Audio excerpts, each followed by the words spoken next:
আল কোরআনের সূরা সূরা হুমাযা 104 নম্বর সূরা এরই সংক্ষিপ্ত কি শিক্ষা দেওয়া হয়েছে। এই শিক্ষা আমরা নেব এবং বাস্তবে বা আমাদের জীবনে চলার পথে আমরা সেটাকে প্রয়োগ করব। আল্লাহ সুবহানাহু ওয়া তাআলা আমাদেরকে সর্বশ্রেষ্ঠ সৃষ্টির সেরা করে সৃষ্টি করেছেন। অর্থাৎ আল্লাহ সুবহানাহু ওয়া তাআলা আমাদেরকে যে জাতি করলেন আমরা একেবারে শ্রেষ্ঠ। যদি আমরা পিছন দিক থেকে লক্ষ্য করে আসি, আদম আলাইহিস সালাম থেকে লক্ষ্য করে, তাহলে আমরা উম্মত হিসাবে খায়রে উম্মাহ শ্রেষ্ঠ জাতি। আমরা যে নবীর উম্মত তিনি হচ্ছেন সর্বশ্রেষ্ঠ। আমরা যে গ্রন্থ যে পেয়েছি, যে বই পেয়েছি সেটাও সর্বশ্রেষ্ঠ। আমরা সৃষ্টিগত জাতির দিক দিয়ে সর্বশ্রেষ্ঠ, অর্থাৎ আমরা শ্রেষ্ঠ। তার মানে আমাদের গুণাবলী, আমাদের বৈশিষ্ট্য সর্বোৎকৃষ্ট সর্বশ্রেষ্ঠ হওয়া দরকার। যে গুণাবলী আল্লাহ সুবহানাহু ওয়া তাআলা তিনি বিভিন্ন সূরায় বিভিন্ন কথা বলেছেন, তার মধ্যে এখানে দু একটা কথা বলা হয়েছে, এগুলি আমাদের জীবনে বাস্তবায়ন করতে হবে। আল্লাহ সুবহানাহু ওয়া তাআলা এখানে তিনি যে কথা বলেছেন তার মধ্যস্থলে, আমি যেখানে কোরআনের আয়াত পড়া শুরু করেছি সেখানে তিনি ভয়াবহ অগ্নিকুণ্ডের কথা তিনি উল্লেখ করছেন। অর্থাৎ আল্লাহ সুবহানাহু ওয়া তাআলা প্রথমে কয়েক শ্রেণীর ব্যক্তির কথা বলবেন, সেখানে এই ব্যক্তিদের মধ্যে এই গুণগুলি থাকলে তারা এই জাহান্নামে যাবে, একথা আল্লাহ সুবহানাহু ওয়া তাআলা তিনি বলছেন। তা আমি ঠিক মিডিল থেকে শুরু করছি। আল্লাহ সুবহানাহু ওয়া তাআলা তিনি সূরা হুমাযার মধ্যস্থে বলছেন ওয়াইলুন কাল্লা লাইনবাদান্না ফিল হুতামা। কাল্লা কখনো নয়, অবশ্যই অবশ্যই, লাইনবাদান্না ফিল হুতামা তোমাদেরকে হুতামা নামক জাহান্নামে নিক্ষিপ্ত হতে হবে, দেওয়া হবে। আল্লাহ সুবহানাহু ওয়া তাআলা তিনি আমাদের নবীকে বা আমাদেরকে প্রশ্ন করে শিক্ষা দিচ্ছেন, ওয়া মা আদরাকা মাল হুতামা, তোমরা কি জানো যে হুতামা কি জিনিস? হুতামাটা কি? আল্লাহ সুবহানাহু ওয়া তাআলা তিনি উত্তর দিচ্ছেন, নারুল্লাহিল মুকাদ্দা, সেটা প্রজ্বলিত আগুন, দগ্ধ আগুন, যেখানে জ্বালিয়ে পুড়িয়ে ছারখার করে দেওয়া হবে। আমরা সকলেই অবগত আছি যে জান্নাতের যেমন কয়েকটা স্তর বা গেট রয়েছে, সেরকম জাহান্নামের কয়েকটা গেট বা স্তর রয়েছে। হুতামা, সাকার, জাহিম, জাহান্নাম এভাবে করে কয়েকটা রয়েছে। তা হুতামা তার মধ্যে থেকে একটা। হুতামা জাহান্নামটা এত ভয়াবহ বা এত কঠিন, সেখানে আল্লাহ সুবহানাহু ওয়া তাআলা সে আগুনটা কেমন বা কিভাবে আমাদেরকে জানানো হবে, মুফাসসিরগণ বিভিন্ন তাফসীর করেছেন। বিভিন্ন তাফসীরের মধ্য থেকে মোট তিনটি যে ব্যাখ্যা পাওয়া যায়, তিনটি ব্যাখ্যা। একটা স্বাভাবিক ব্যাখ্যা কি, একজন ব্যক্তি তার শরীরে আগুন লাগলো তার চুল, চামড়া বা মাংসের অংশ পুড়ে গেল, অর্থাৎ স্বাভাবিক যে আগুন লাগলে পুড়ে যায় সেভাবে একজন ব্যক্তি ওই আগুনে গেলে পুড়বে। দ্বিতীয়, একজন ব্যক্তি ওই অগ্নিকুণ্ডে গেলে তার ওপর থেকে একেবারে ভিতর পর্যন্ত সমস্ত কিছু আল্লাতী তাতরিউ আলাল আফিদা, তার একেবারে অন্তর, ফুয়াদ, কলব যেটা বলা হয়, সেই স্থান পর্যন্ত তাকে গ্রাস করবে।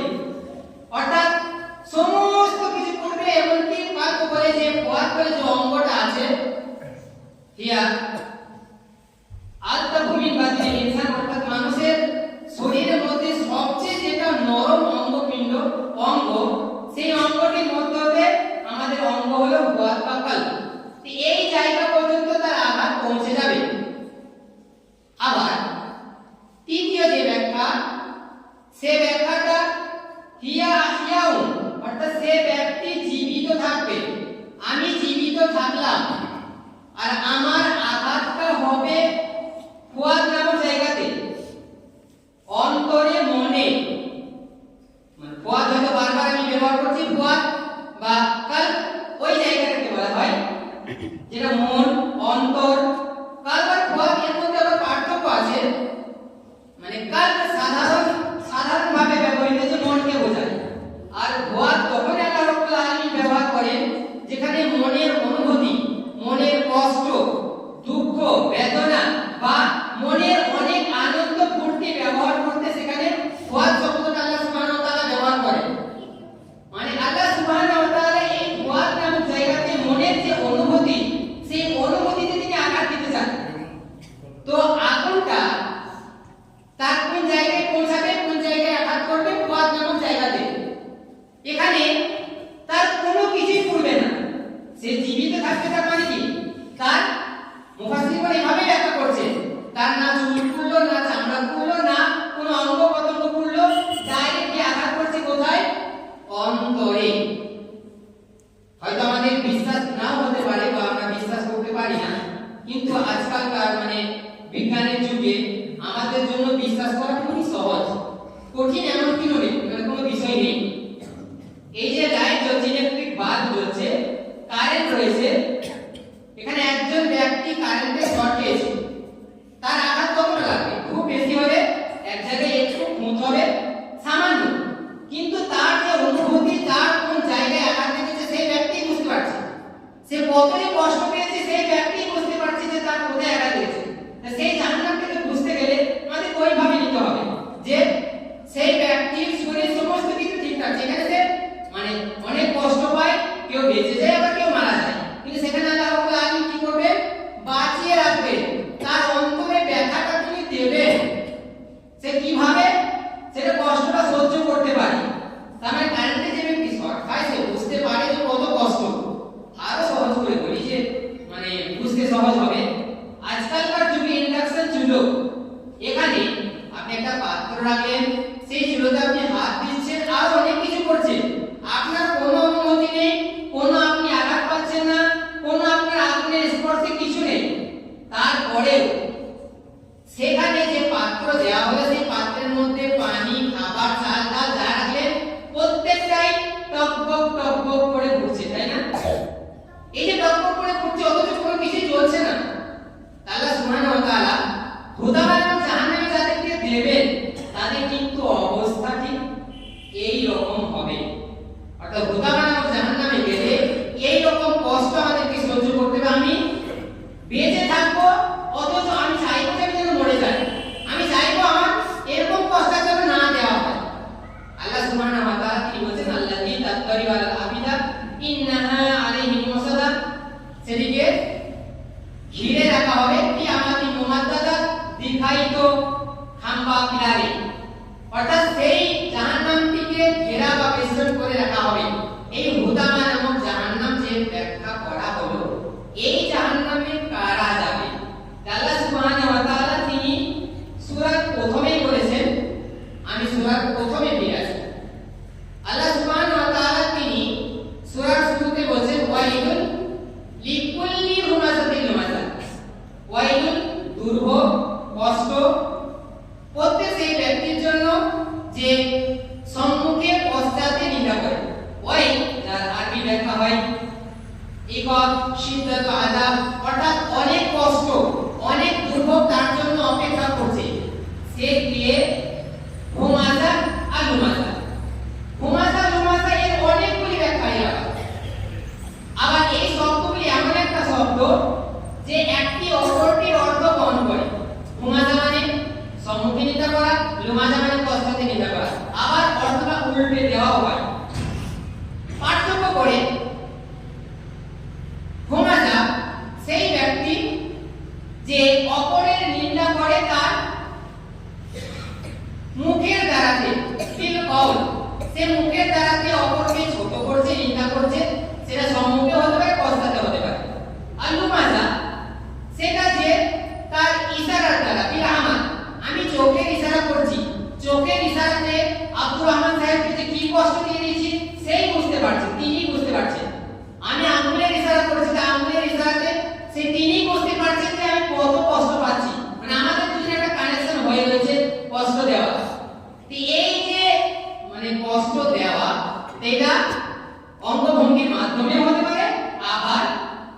আমরা মুখে বলার মাধ্যমে বলতে পারি। আল্লাহ সুবহানাহু ওয়া তাআলা এখানে হুমাযা এবং লুমাযা এই দুটি বলতে গিয়ে তিনি যেটা বোঝাতে চেয়েছেন, প্রত্যেক ব্যক্তি আমাদের কম বেশি সকলেরই যে পাপটা হয় সেটা একেবারে মানে শিক্ষক থেকে শুরু করে শ্রমিক পর্যন্ত, ছাত্রী থেকে শুরু করে একবারে নেত্রী পর্যন্ত প্রত্যেকেরই প্রায় কম বেশি আছে। এমনকি আমরাও আমরা এর মধ্যে শামিল। এই পাপটি আমাদের মধ্যে আছে, আমরা এই পাপটি করি। এটা আল্লাহ সুবহানাহু ওয়া তাআলা এই পাপটির বিষয়ে অনেক আমাদের সাবধান বাণী দিয়েছেন। আমি একটু নিজের ভাষায় বলি। আমাদের এই কুস্তিপুরি গ্রামে একজন ব্যক্তি, সে একেবারে অসৎ, আর কোনো ভালো কাজ নেই, কোনো ভালো কাজ করে না, সবসময় পাপের মধ্যে লিপ্ত। সেই ব্যক্তি মারা গেল। সেই ব্যক্তি মারা যাওয়ার পর আমাদের মধ্যে এমন কেউ আছে তার লাশটা নিয়ে সিনেমিনি খেলবে? এমন কেউ আছে তার লাশটাকে যাচ্ছে তাই করবে? সে খারাপ অন্তত বলবে না তাকে আমাদের কবরস্থানে কবর দিস না, এটা হয়তো আমরা বলতে পারি। কিন্তু আমাদের মধ্যে হয়তো এইটাও আসে না যে কবর দিস না, এটাও আসে না। তো ওই ব্যক্তি কেউ যদি তার মাংসটাকে ছিঁড়ে ছিঁড়ে খায়, পশুতে পাখিতে কোনো ব্যক্তি, আমাদের তার আত্মীয় স্বজন বা আমরা গ্রামবাসী কেউ সহ্য করবো? কেউই সহ্য করবো না। প্রত্যেককেই তার যথার্থ মানে যথাসাধ্য সম্মানের সাথে তাকে আমরা দাফন করব, এটাই স্বাভাবিক। আল্লাহ সুবহানাহু ওয়া তাআলা তিনি এইভাবেই বলছেন, অথচ আমরা তার প্রতি বিন্দু মাত্র গুরুত্ব দিই না। আল্লাহ সুবহানাহু ওয়া তাআলা তিনি সূরা হুজুরাতের মধ্যে বলছেন, ইয়া আইয়ুহাল্লাযীনা আমানু ইসতানিবু কাসীরাম মিনাল-যান্নি ইন্না বা'দাল-যান্নি ইসম ওয়া লা তাজাসসাসু ওয়া লা ইয়াগতাব বা'দুকুম বা'দান আইয়ুহিব্বু আহাদুকুম আন ইয়াকুলা লাহমা আখিহি মাইতান ফাকারিহতুমু ওয়াত্তাকুল্লাহ ইন্নাল্লাহা তাওয়াবুর রহিম। হে ঈমানদারগণ, তোমরা অধিকাংশ ধারণা করা থেকে বেঁচে থাকো। মানে আমরা ধারণা করি, সেই ধারণা থেকে বেঁচে থাকার কথা আল্লাহ বলছেন। ইন্না বা'দাল-যান্নি ইসম, আমাদের অনেক ধারণা বা কিছু ধারণা এমন আছে যেগুলি পাপ। ধারণা ভুলবশত করে থাকি আমরা, সেগুলি পাপের দিকে নিয়ে যায়। তাই আমাদেরকে সেখান থেকে ফিরে আসতে হবে। ওয়ালা তাজাসসু, তোমরা গীবত করো না, তোমরা জাসুসি করো না, তোমরা একে অপরের গোপন বিষয়কে অন্বেষণ করো না, খুঁজে বেরো না। তারপর আল্লাহ রাব্বুল আলামিন বলেছেন, ওয়ালা ইয়াকুতু বা'দুকুম বা'দা, তোমরা একে অপরের পরনিন্দা করো না, গীবত করো না। আমরা গীবত কি সেটাই জানি না, পরনিন্দা কি সেটাই জানি না। আল্লাহ রাসূল সাল্লাল্লাহু আলাইহি সাল্লামকে সাহাবাগণ জিজ্ঞেস করছেন, আল্লাহ নবী জিজ্ঞেস করছেন, মান গীবা, গীবা কি? তোমরা কি জানো গীবা কি, পরনিন্দা কি? তখন আল্লাহ রাসূল সাল্লাল্লাহু আলাইহি সাল্লামকে সাহাবাগণ উত্তর দিচ্ছেন, আল্লাহু ওয়া রাসূলুহু আ'লাম, আল্লাহ এবং তার নবী ভালো জানেন, আমাদের জানা নেই। আল্লাহ নবী তখন উত্তর দিচ্ছেন, যিকরুকা আকাকা বিমা ইয়াকরাহ, তোমার ভাই সম্পর্কে সে কথা বলা যে কথা সে অপছন্দ করে। যিকরুকা আকাকা বিমা ইয়াকরাহ, তোমার ভাই সম্পর্কে সে কথা বলা যেটা সে অপছন্দ করে। সাহাবাগণ পরক্ষণে বলছেন, যদি সেটা তার মধ্যে থাকে, সে খারাপ দিকটি তার মধ্যে রয়েছে আমি বলছি। আল্লাহ নবী তখন উত্তর দিচ্ছেন, হাদিহি হিয়াল গীবা, হে এটাই তো পরনিন্দা, এটাই তো গীবা। ওয়াইলা ইয়াকুফি, যদি তার মধ্যে না থাকে, ফাকাত বাহাত্তা, তাহলে তুমি তার কি করলে? অপবাদ দিলে। অপবাদ দিলে সেটা আরো বড়। অর্থাৎ একজন ব্যক্তি তার ভুল রয়েছে, সেই ভুলটিকে আমি পিছনে বলছি, এটাই হলো গীবা, এটাই পরনিন্দা। আমরা চলতে উঠতে বসতে আমরা না জানি কত গীবত করছি, না জানি কত পরনিন্দা করছি। আমাদের উঠতে বসতে অনেক পরনিন্দা হচ্ছে, আমরা জানি না যে পরনিন্দা এর শরীয়তের হুকুম কি রয়েছে। পরনিন্দা এটা আমরা যদি সাধারণ হুকুম হিসাবে নিই, এক নাম্বার টোটালি হারাম, কি বললাম? হারাম। দ্বিতীয়, সেটা মাকরুহ অপছন্দ আছে। তৃতীয়, মুস্তাহাবও আছে, মানে ভালো, পরনিন্দা করা ভালো। একটু শুনে অবাক লাগতে পারে, এটাই বাস্তব। যেমন বিবাহ করা, আমরা কি জানি? সকালে কি জানি? যে বিবাহ বিবাহ করা সুন্নত, তাই না? এটাই জানি। কিন্তু বিবাহের ক্ষেত্রেও ব্যক্তি বিশেষে হুকুম শরীয়তের হুকুম প্রয়োগ হয় বা চেঞ্জ হয়। একজন ব্যক্তি তার জন্য বিবাহ করা হারাম এটাও আছে, একজন ব্যক্তি তার জন্য বিবাহ করা আবশ্যক বা বিবাহ করতেই হবে এটাও আছে। আর সাধারণ হুকুম যেটা আমরা জানি সেটা হলো সুন্নাহ বা আমাদেরকে বিবাহ করতে হবে। এখানে হারাম কার জন্য? তার যৌন ক্ষমতা নাই, তার স্ত্রীকে পড়ানো খাওয়ানো সেই ক্ষমতাও নাই, তার কোনো কিছুই নাই, এই জন্য তার জন্য বিবাহ করা হারাম। মানে সে স্ত্রীকে এনে কষ্ট দেবে বা তাকে পাপের পথে লিপ্ত করবে, তার জন্য হারাম। আর তার জন্য একেবারে ফার্জ, মানে আজকালকার যুবকদের জন্য একেবারে ফার্জ কি, আমার যৌন ক্ষমতা রয়েছে, আমার আর্থিক অবস্থাও সচ্ছল, আর আমি বিবাহে না গিয়ে আমি পরনারীর থেকে লোভ করছি, এই ব্যক্তির জন্য বিবাহ করা একেবারে ফরজ। আর মানে পিতা বা গার্জেন যারা রয়েছে তাদেরও দায়িত্ব, সে মানে সন্তান যদি পাপ করে আর আপনি যদি বিবাহ না দিচ্ছেন তাহলে আপনাকে কিন্তু পাপের বোঝা নিতে হবে। তাই এই ব্যক্তির জন্য বিবাহ করা কি ফরজ, মানে পাপের মধ্যে যে লিপ্ত হওয়ার সম্ভাবনা খুবই বেশি, তাকে অবশ্যই বিবাহ করতে হবে। আর সাধারণ ব্যক্তি আমরা যারা রয়েছি যারা পাপ হয়তো না হতে পারে, আমি নিজেকে কন্ট্রোল করে চলতে পারবো, আমার জন্য বিবাহটা সুন্নতি পদ্ধতি যেটা আমরা মেনে চলি। ওটা আমরা মেন বিষয় নেই, মেন বিষয় এখানে যেটা বোঝাতে চাইলাম যে পরনিন্দা করা সেটা এক নম্বর হলো টোটালি হারাম, আর এটাই হওয়া দরকার। হারাম আমরা একটা বিষয় আমার সম্বন্ধে খারাপ এটা আপনারা জানতে পারলে, জানার পরে মাঠে হাটে বাজারে দোকানে এখানে সেখানে সেটাকে নিয়ে অযথা আলোচনা যাচ্ছে তাই ভাবে আলোচনা করা, এই যে আলোচনা করছেন আমরা প্রত্যেকটা ক্ষেত্রে আপনার পাপ হচ্ছে, প্রত্যেকটাতে আপনি গুনার ভাগীদার হচ্ছেন। মাকরুহ বা জায়েজ যখন হয় কখন জানেন? আমরা সকলেই জানি যে আল্লাহর নবীর কাছে একজন সাহাবী এলেন এবং এসে তিনি ঠিক এই কথা বললেন যে আমাকে একজন কিসের প্রস্তাব দিয়েছে? বিবাহের, দুইজন বিবাহের প্রতিনিধি মুয়াবিয়া এবং আবু জাহল। তো আল্লাহর নবী সেখানে সেই সাহাবা দুজনের ব্যাপারে কথা বলেন। কি বললেন? যে আবু জাহলকে বিবাহ করতে চাও, তার তো হাত থেকে লাঠি নামে না, খুব স্ত্রীকে খুব মারে। আর মুয়াবিয়াকে বিবাহ করতে চাও, তার সে তো সুলকুন না, তার মাল ধনসম্পদ কম, তোমার জন্য বিবাহ করা এটা ভালো হবে। তাহলে এখানে এটা জায়েজ কি, একজন বিবাহের প্রস্তাব নিয়ে এসেছে এবং সেই প্রস্তাবে জানতে চাইছে যে ছেলেটা কেমন মেয়েটা কেমন, আপনি সেটা জানালেন কেবল, তার গীবত করার উদ্দেশ্য নেই, কেবল জানানো যে এরকম ব্যাপার। এখানে আপনি তার যদি একটা সতর্কতামূলক খারাপটা বলে দেন আপনার পাপ হবে না, কিন্তু আপনি তাহলে এখানে জানতে পারলেন এটা আপনার জন্য জায়েজ হয়েছে, আপনি নেকির অধিকারী হবেন। পরনিন্দা করে নেকির অধিকারী হবেন কখন জানেন? তখনই নেকির অধিকারী হবেন একটা ভুল, এই মাদ্রাসার একটা ছাত্র ভুল করল, এই ভুলটা আপনি দেখলেন, আপনি গ্রামে দোকানে না বলে, এখানে সেখানে না বলে, প্রধান শিক্ষক যিনি রয়েছে তাকে বললেন বা কোনো শিক্ষককে বললেন যে তার ভুলটি শুধরে দিতে পারবে, যার দ্বারা তার ভুলটি হবে না, এবং আপনি জানতে পারছেন তাকে বললেন, আপনার নিয়তের কারণে আপনি বলার কারণে আপনি নেকি পাবেন, অথচ আপনি পরনিন্দা করলেন যে সেই ছেলেটা খারাপ, ভুলটা আপনি গিয়ে বললেন। আপনার সমাজে অনেক ভুল করছে, যুব সমাজ কত পাপে লিপ্ত রয়েছে, তার গার্জেনকে আপনি গিয়ে বললেন, আপনি এখানে সেখানে না দিয়ে সেখানে না বলে গার্জেনকে বললেন আপনি নেকি পাবেন, কিন্তু আপনি নেকি না কামিয়ে আপনার পাপ করছি, এই ভুল হচ্ছে। আল্লাহ সুবহানাহু ওয়া তাআলা এই কথাই বলেন যে ওয়াইদুল লিকুল্লি হুমাযাতিন লুমাযা, দুর্ভোগ সেই প্রত্যেককে যারা পশ্চাতে নিন্দা করে গীবত করে, এক শ্রেণীর ব্যক্তি হলো। দ্বিতীয় যে সম্মুখে মানুষকে নিন্দা করা, সম্মুখে অর্থাৎ মানুষকে অসম্মানিত করা। একজন মুসলিম একজন মুমিনের কি সম্মান, সেই সম্মানটাই আমরা দিতে জানি না, কি সম্মান রয়েছে আমাদের জানা নেই। আমি একটা হাদিস বলি, যে হাদিসটা ইবনে মাজাহ এবং তিরমিজিতে রয়েছে, হাদিসটি হাসান।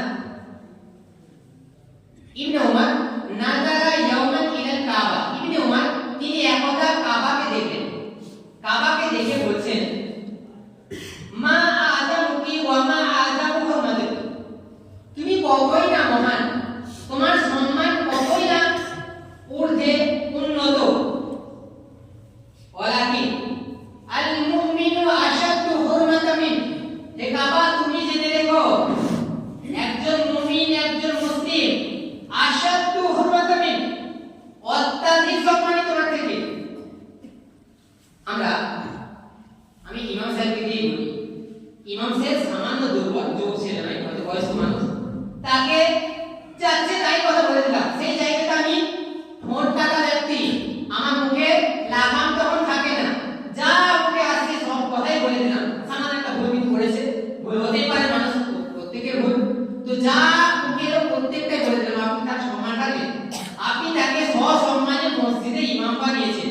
তাকে আপনি নেতা বানিয়েছেন আর তার সম্মান নিয়ে ছিনিয়ে খেলেন। ইবনে উমর বলছে, কাবা তুমি জেনে রেখো একজন মুমিনের সম্মান তোমার থেকে অধিক। আপনি একটু চিন্তা করুন তো, যদি কাবাকে ধ্বংস করতে আসে আপনারা খেপে যাবেন না? এই মসজিদে যে ধ্বংস করতে আসে কেউ, আপনি খেপে যাবেন না? খেপে যাবেন, খেপে যাওয়াটাই স্বাভাবিক। তা মুমিনকে অসম্মানিত করা, তাকে কষ্ট দেওয়া, আপনার রক্ত আরো গরম হওয়া দরকার ছিল। সেই জায়গায় আপনার প্রতিবাদ করা দরকার ছিল, কিন্তু আমরা প্রতিবাদ করতে পারি না। পাড়ার আব্দুল্লাহ সে দুর্বল শ্রেণীর ব্যক্তি, তার হয়তো সেরকম ক্ষমতা নেই, তো তাকে সে কোনো ভুল করলে তাকে যাচ্ছে তাই কথা বলে দিলাম, একেবারে আমার মুখে লাগাম থাকলো না। আপনি কিভাবে ছোটখাটো ব্যক্তি বলছেন, নিজেকে ছোটখাটো ব্যক্তি বলছেন? একটু ভাববেন, চিন্তা করবেন, সম্মান হিসেবে রাখতে পারছি তো? আমরা যদি আরো হাদিস দেখি, সুনানে আবি দাউদের হাদিস, যে হাদিসটা সাইদ ইবনে যায়েদ তিনি বর্ণনা করছেন, ইন্না আরবা রিবা, তিনি বলছেন মানে সুদের অধিকতরের মধ্য থেকে একটা সুদ, এটা হলো আল ইস্তিকালা ফি ইরদিল মুসলিম, কোন মুসলিমের সম্মানকে নিয়ে বিগাইরে হক, তার অধিকার ছাড়া ছিনিয়ে ফেলা, মানে তার সম্মানকে নিয়ে সম্মান হানি করা, এটা সুদের অধিকতরের অন্তর্ভুক্ত। সেই হাদিস, আপনি একজন মুমিনকে কষ্ট দিচ্ছেন, তাকে সম্মুখে অপমানিত করছেন, জনসম্মুখে অপমানিত করছেন, বা এমনি অপমানিত করছেন, তার অপমানের সে যোগ্য নয়, অপমান পাওয়া, আপনি অপমানিত করছেন। আপনি সুদের অন্তর্ভুক্তের মধ্যে হলেন, আপনি সুদ খাচ্ছেন তার অন্তর্ভুক্ত হয়ে। আমি যেটা বলতে চাইছিলাম, আরো হয়তো সময় দরকার ছিল, যেটা বলতে চাইছিলাম যে হুতামা নামক জাহান্নামে কারা যাবে? হুতামা নামক জাহান্নাম অতি ভয়াবহ, অতি কঠিন। আল্লাহ সুবহানাহু ওয়া তাআলা তিনি সূরার প্রথমে দুই শ্রেণীর ব্যক্তির কথা বললেন। এক, যে ব্যক্তি সম্মুখে নিন্দা করে, যে ব্যক্তি পশ্চাতে নিন্দা করে। এই দুই শ্রেণীর ব্যক্তিকে আল্লাহ রাব্বুল আলামিন টেনে নিয়েছেন সাল্লাল্লাহু আলাইহি ওয়াসাল্লামের মধ্যে। আরো তৃতীয় শ্রেণীর ব্যক্তিও আছে, অর্থাৎ 3 নম্বর 4 নম্বর আয়াতে। তো আমরা যেটা জানতে পারলাম যে দুটি পাপ আজকে জানতে পারলাম, এই পাপগুলি আমাদের কিন্তু প্রত্যেকেরই হয়। আমরা দুর্বল শ্রেণীর ব্যক্তি মিলে আমরা কিন্তু অপমান করে দিই। আমরা প্রত্যেককে যথাসাধ্য চেষ্টা করব যে আমার দ্বারা অন্তত গীবত যেন না হয়, আমার দ্বারা অন্তত কোনো ভাই যেন আঘাত না পায়, আমার দ্বারা অন্তত কোনো ভাই যেন কষ্ট না পায়। আমরা যদি নিজের জায়গায় তাকে বসাই, সে আমার জায়গায় চলে আসে, এইভাবে যদি চিন্তা ভাবনা করি, মুমিন মুসলিম আমরা উৎকৃষ্ট ব্যক্তি, আমরা উন্নত জাতি, আমরা উন্নত চরিত্রের অধিকারী, আমরা যদি এগুলিকে নিয়ে চিন্তা ভাবনা করি, অবশ্যই আমরা হুতামা নামক জাহান্নামে যাব না। পরিশেষে আমি এটাই বলবো, আমরা প্রত্যেককেই এই যে পাপ, সেই পাপ থেকে দূরে থাকার চেষ্টা করব। আল্লাহ সুবহানাহু ওয়া তাআলা আমাদের সকলকে এই পরনিন্দা এবং সম্মুখে নিন্দা করা, দুটি পাপ সহ আর অন্যান্য